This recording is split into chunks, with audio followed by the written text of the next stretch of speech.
Klasan natin, sa dami pong reklamo na lumalapit sa aming opisina, halimbawa po, nagka-bleeding kayo, buntis, masiselan yung pagbubuntis ninyo. Pag na-admit kayo bukas, within 90 days, bawal na pong i-cover muli ng PhilHealth because of this policy. Illogical po ito, kalokohan po itong pulisiyang ito. Pangalawa, tayo, pasintabi lang sa kumakain. Mahilig akong kumain kahit saan. Hindi maiwasan, magka-diarrhea tayo.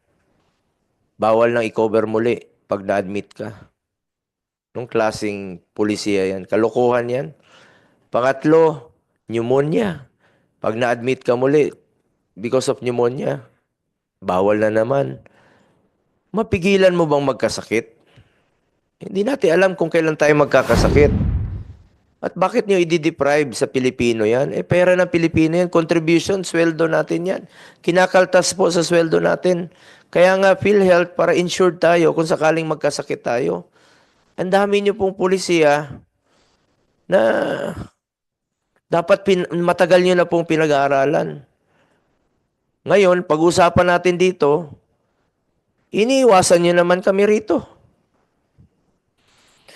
Alam nyo, kalokohan po itong single period of confinement policy. Nagpapahirap po ito sa Pilipino. Salamat naman po. At finally, in-scrap nyo na tinanggal nyo na po itong single period of confinement policy.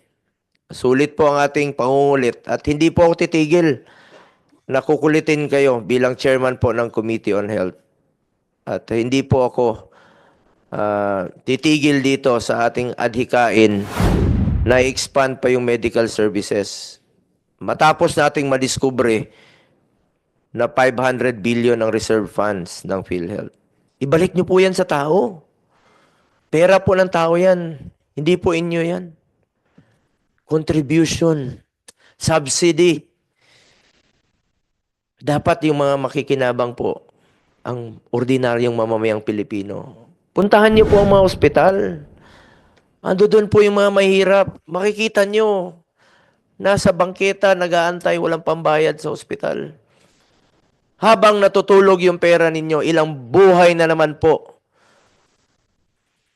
ang mawawala ng mga kababayan nating may sakit.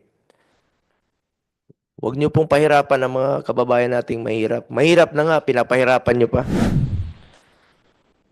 Hindi po ako titigil. Pati sa inyong budget. Babantayan natin yung budget ninyo. Matapos po ang 3 hearings dito sa Committee on Health hinggil sa anti-people, anti-poor policy na ito,